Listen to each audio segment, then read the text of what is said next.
Anh đã biết màu về bên anh là em đã có bấy nhiêu người yêu anh, nhưng anh vẫn ngây thơ không biết tình em. Thật yêu anh nên tim đau giá rời. Em đã thấy bao người yêu anh, tim em đã như nhói im lặng bên anh.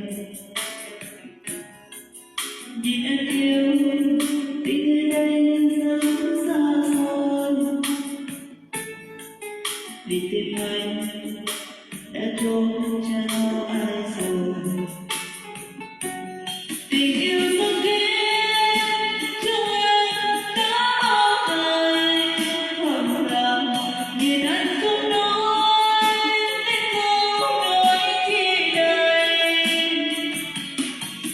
Lòng xót xa đi bên đời anh, và tay anh yêu điều đắng cay, và tim em nay vì yêu anh nên đau quá rồi.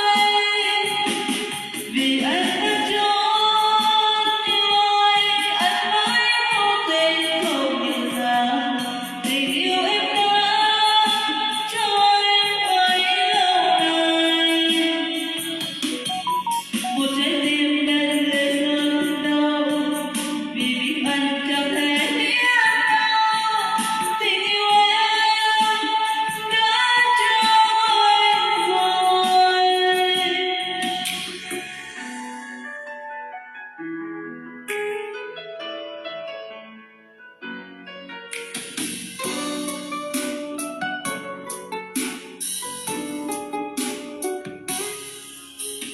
Anh đã biết bao ngày bên anh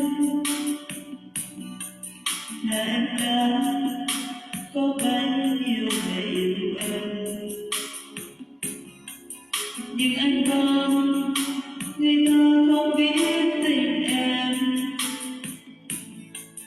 Thầm yêu anh để tim đau giá rời. Em đã thấy bao người yêu anh, tim em đã nhức nhói im lặng bên anh.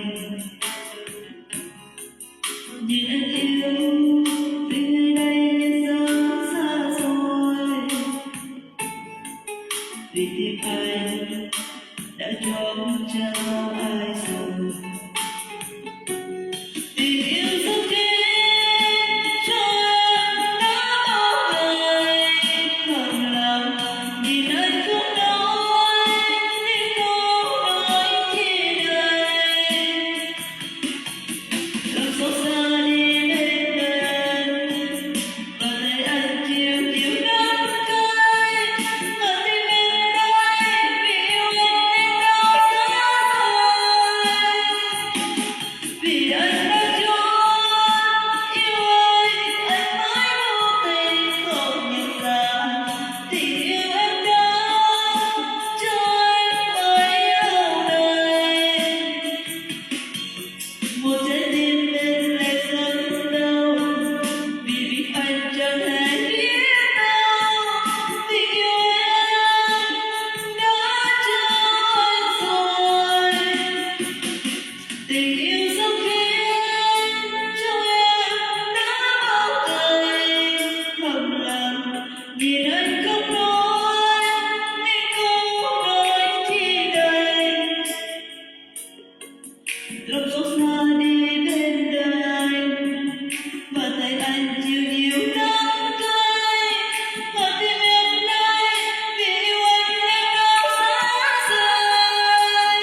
Chúa